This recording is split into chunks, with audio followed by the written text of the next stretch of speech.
nous sommes des âmes incarnées. Nous avons choisi notre incarnation. Lorsque nous allons nous incarner, nous sommes dans le monde du haut. Et de là, nous voyons la terre, nous voyons les endroits où nous allons aller, dans quelle famille, dans quelle situation, qui c'est qui nous attire, dans quel groupe d'âmes on vient. Tout ça, on le voit, on le sait. On sait aussi dans le champ astral qu'est-ce qui va bloquer, quelles sont les histoires qui vont être répétées. On a accès à toutes ces informations, alors pas forcément de façon intelligible, mais n'empêche que visuellement on les voit très très bien. Et on prend confiance dans l'incarnation. On reçoit beaucoup d'amour inconditionnel qui nous donne confiance dans l'incarnation. Et à partir de là se fait l'incarnation. Lorsqu'on vit des moments difficiles, lorsqu'on vit des moments où notre âme a besoin de sortir du corps pour résister à l'instant, ça peut être des moments aussi bien un mauvais regard dans le bus, que ça peut être voilà, des agressions, ça peut être des mauvais traitements, voilà, tout ça est très très relatif. Mais lorsqu'on vit ces moments-là, une partie de notre âme va sortir du corps et des fois ne va pas revenir. Et c'est des morceaux qui vont nous manquer.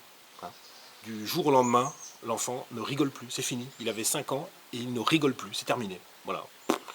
Ou un tel n'a plus de mémoire, ou un tel boite, un tel va avoir une maladie qui se développe à partir de ce moment-là. Parce qu'une partie de son âme a quitté son corps. Et l'énergie manque, l'énergie va manquer. Lorsque ces morceaux d'âme sortent, ils restent à l'endroit où a eu lieu l'action. Ils vont rester dans la salle de bain, ils vont rester au bord de la route, ils vont rester dans la chambre d'hôpital. Ils vont même hanter le lieu, quelque part. Dans les soins, souvent, une grande partie du soin va consister à récupérer ces morceaux d'âme. Alors pour les récupérer, il faut que ce soit le bon moment. Il faut que la personne soit prête à ça. Il faut être prête à ça. Parce que c'est pas parce qu'un morceau de vous est sorti qu'il faut immédiatement le récupérer. Parce que voilà, le temps a pu passer. Peut-être même que ce morceau, en étant parti, vous avez récupéré de la structure qui vous a redonné encore de la force, qui a reconsolidé une zone et qui fait que voilà, que vous êtes bien avec cette zone solide, que vous êtes accroché à des choses qui vous semblent belles, ou vous avez renforcé cette hanche, vous avez renforcé ce cou, ou alors même une entité est rentrée en vous et vous donne de la puissance, vous fait peur aux autres, vous permet d'être en sécurité dans des endroits. Donc vous ne pouvez pas lâcher ça aussi facilement que ça. Donc voilà, il y a tout un travail qui se fait à ce niveau-là, d'accepter de lâcher pour pouvoir faire rentrer les morceaux d'âme. Les entités qui vont rentrer en vous, donc elles peuvent être extrêmement neutres, comme un morceau de bois, comme de l'huile, du sable, des choses comme ça. Mais elles peuvent être extrêmement intelligentes, élaborées. Ça peut être alors je dis des bêtes, mais c'est pas des bêtes, c'est des ensembles comme voilà, qui se manœuvrent de façon intelligente, mais ça peut même être des âmes. Voilà, vous pouvez être à l'hôpital, subir quelque chose qui fait qu'une partie de votre âme part, et une des âmes qui est dans l'hôpital vient rentrer en vous, pour vous donner du confort, pour vous rassurer, pour profiter de l'espace, et puis voilà, puis après elle est en vous. Donc voilà, donc il y a plein de ces choses-là qui se font, et donc c'est pas vraiment vous, c'est pas vous forcément qui êtes aux commandes, vous êtes associé à une croyance, vous êtes associé à telle chose, si y a une entité qui apparaît au-dessus de votre tête, elle va faire peur à tout le monde, même si vous pensez que vous faites peur à personne, non, les gens ils voient de loin cette tête serpentaire derrière, ils ont peur, quoi. Donc voilà, ça va être des zones abîmées dans le corps, ça va être, j'ai plus de force, j'ai plus de mémoire, je sens bien qu'il me manque quelque chose. Et l'univers, à un moment donné, va vous amener à récupérer ces morceaux d'âme. Quand ce sera le bon moment, il y aura des éléments autour de vous qui vont commencer à se consteller pour vous parler de telle ou telle chose. Vous allez vous rappeler cet accident de voiture, vous allez revoir que des enfants qui rigolent alors que vous ne rigolez plus, etc. Et là, c'est que c'est le bon moment. Et quand l'univers vous donne ces directions, c'est que c'est le bon moment. Et donc là, vous pouvez vous y abandonner, vous pouvez suivre les directions qu'il vous propose et voilà, et commencer ce travail de récupération d'âme, de contact. Donc souvent dans vos rêves, vous allez vous revoir à l'âge de 4 ans, et souvent là, vous faites un recouvrement d'âme. Des fois, c'est vous qui allez chercher le morceau d'âme, des fois, c'est quelqu'un d'autre qui vous l'amène. Dans votre rêve, il y a votre tante ou votre arrière-grand-mère qui vient et qui tient la petite fille par la main et qui vous la donne. C'est vous qui revenez en partie. Et donc, lors des soins, le chaman va souvent aller chercher ces morceaux d'âme. Donc, il va aller, voilà, à l'âge de 8 ans, dans la salle de bain, à l'école, à tel endroit. Et puis il peut aller aussi les chercher dans le monde du bas. Hein, parce que là on est dans le monde du milieu, hein, quand on va chercher là où a lieu l'action. Mais des fois on peut aussi aller chercher dans le monde du bas. Et dans ces cas-là, c'est des choses qui ont été organisées. Hein. C'est pas simplement un événement instantané qui fait qu'il y a une partie de vous qui est sortie.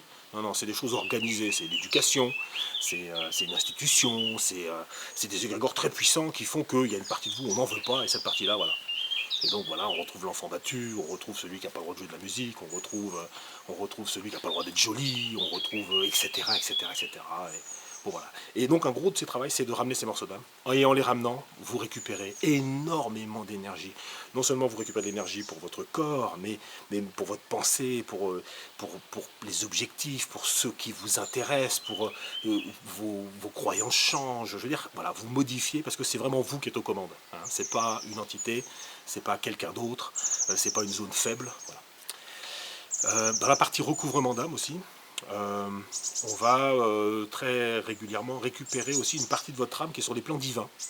Hein, c'est-à-dire qu'elle est remontée sur les plans divins et on va la faire redescendre dans votre incarnation. Voilà. Une partie donc qui reste intègre mais qui n'a plus vraiment confiance dans l'incarnation et qui va donc redescendre hein, dans votre incarnation. Et voilà, et ça aussi c'est très, très conséquent. Donc nous sommes des êtres incarnés. Hein. Un arbre est incarné. Le chevreuil est incarné. Ce lapin est incarné. Il est relié à la terre, il est relié au divin. Et nous, c'est ça. C'est ça. Et donc dans le soin, vous allez vous relier à la terre, vous allez refaire apparaître ces canaux de lumière qui viennent du centre de la terre, qui passent à travers vous, hein, qui vont activer différents centres énergétiques à travers notre corps, qui vont rejoindre les plans divins. Voilà, c'est cet axe-là qu'on vient activer, nous, quand on s'incarne ici sur Terre. Lorsque nous mourons, lorsque nous décédons, et ben voilà, on s'en va. Notre âme quitte notre corps, quitte notre incarnation, et nous repartons dans le monde des âmes. Voilà, nous repartons dans le monde des âmes, et puis probablement pour revivre d'autres cycles d'incarnation.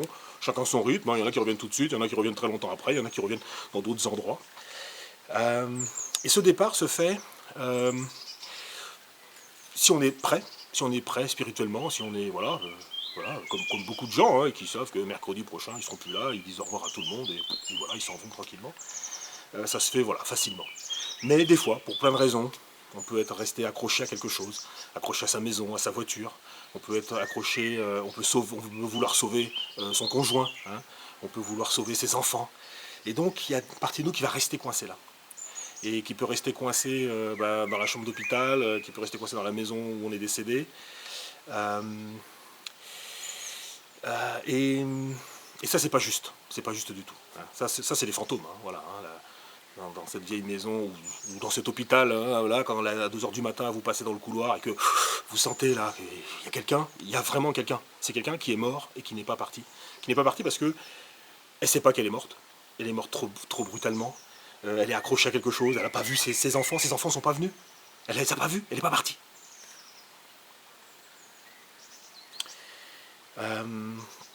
Donc vous serez tous amenés, on est amenés des fois à aider ces gens à partir, hein, en leur parlant, en leur indiquant le monde des âmes, en leur indiquant cette possibilité.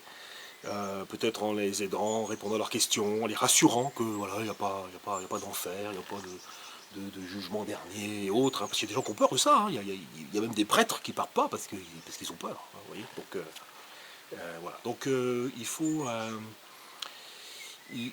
voilà, vous serez sûrement amené à faire ça, et voilà, il faut être très accueillant par rapport à ça. Il suffit de parler à ces âmes.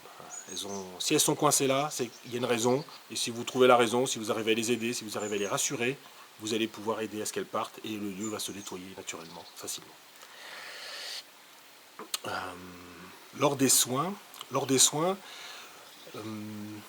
le chaman va présenter votre intention. Il dit « je viens pour telle personne, je viens pour telle chose ». Et cette intention, hein, c'est pas quelque chose d'intellectuel, c'est pas quelque chose, voilà, vous dites, bon, alors il faudrait que je réussisse ma vie, que je retrouve l'être aimé qui est parti il y a 2 ans, que je... Non, l'intention, c'est quelque chose que très souvent on ne peut pas verbaliser, où les mots qu'on a ne permettent pas de l'exprimer correctement. Hein. C'est quelque chose qui est en nous, c'est quelque chose qui est puissant, et c'est quelque chose que l'on va recueillir pour dire, ouais, ouais, c'est ça, ouais, ouais, moi je m'abandonne à cette direction. C'est une direction qu'on sent en nous et qu'on propose. Hein. On dit, ouais, moi je travaille dans cette direction. Et ça apparaît, voilà, donc vous pouvez vivre des années et des années avec un mal de tête récurrent, vous prenez des médicaments, tout ça, ok, vous vivez avec ça, puis un beau matin vous vous levez, non, c'est fini, je veux plus avoir mal à la tête, c'est fini, je veux plus parler à cette personne, c'est fini, je veux aller dans la montagne. Voilà, il y a quelque chose qui a changé, et ça c'est votre élan. Alors, bah, il y en a qui vont le suivre, et je suis content pour eux. Il y en a qui vont avoir plus de mal, parce que ben voilà, il y a des égrégores, il y a plein de choses, hein, il y a le psychisme humain, tout ça qui empêche des fois de faire confiance à ce mouvement. Mais c'est ça l'intention. Donc on peut se la raconter, hein, on peut dire ah ouais mais ils m'aiment pas, ils m'ont quitté, gna gna, mes employeurs sont pas sympas, gna gna, mes enfants ils m'aiment pas, ouais ouais ouais, mais n'empêche que le truc qui va pas à l'intérieur c'est il faut que je pardonne à ma maman. Il faut que je dise telle chose à mon frère. Voilà, c'est des choses comme ça. Mais ça, des fois, on n'ose pas te le dire. Mais n'empêche que c'est ça l'intention. Donc, il faut s'abandonner à ça. Il faut la recueillir. Hein. C'est la question qui est derrière la question, derrière la question, derrière la question, derrière la question. Et on dit, ben, c'est à moi. Ça, c'est ça. Je sens bien que c'est ce mouvement-là. Et je vais m'y abandonner. Et en vous y abandonnant, vous allez permettre aux forces de vie de travailler encore plus facilement. Hein. Et donc, moi, le chaman, il va présenter l'intention pour vous. Et il dit, je viens pour telle chose. Et à partir de là, ben, voilà, le monde des esprits va se mettre en mouvement, va proposer plein de choses, il va proposer peut-être que des animaux de pouvoir reviennent, il va proposer qu'on va sortir des entités, qu'on fasse revenir des morceaux d'âme, il va y avoir de la reconnexion qui va être faite, vous allez peut-être quitter des endroits où vous êtes prisonnier, voilà, il se passe vraiment beaucoup de choses de cet endroit-là qui vont dans le sens de la libération de votre âme, de son intégrité, de reformer son intégrité, dans votre incarnation, peut-être de libérer aussi des morceaux d'âme qui sont dans d'autres vies, hein, dans des vies parallèles, dans des vies passées. Voilà, ça va prendre beaucoup, beaucoup, beaucoup de formes, mais qui vont dans le sens de cette intention, dans le sens de cet élan. Et cet élan, il existe, il préexiste à votre conscience, il préexiste à ce que vous percevez. Hein, c'est ça qui est important. Donc, on le perçoit, on le recueille, et on le fait sien. Et ça aide énormément. Mais c'est valable pour tout, hein, c'est valable pour tout. Voilà, on le fait sien.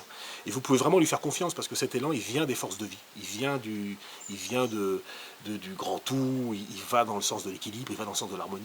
Donc c'est puissant de pouvoir le suivre et vous pouvez vraiment lui faire confiance. Dans le monde chamanique, dans l'astral, vous allez rencontrer votre grande tribu lumineuse. Ce sont tous les êtres de lumière que vous connaissez, que vous allez redécouvrir. Hein.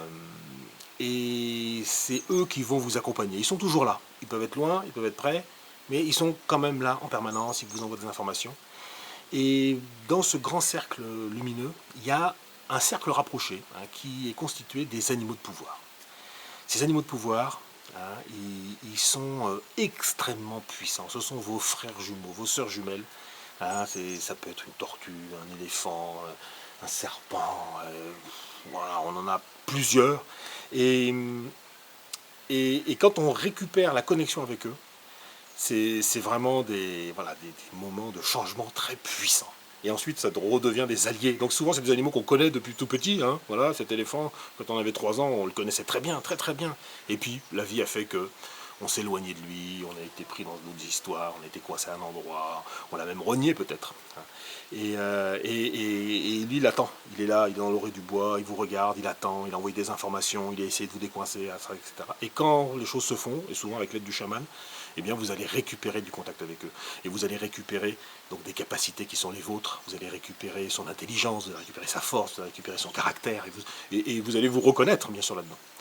Et ces animaux-là, ils sont tellement proches de vous que lorsque vous vous promenez dans la rue, hein, lorsque vous êtes dans le train, vous êtes n'importe où, ils sont à côté de vous. Ils sont à côté de vous.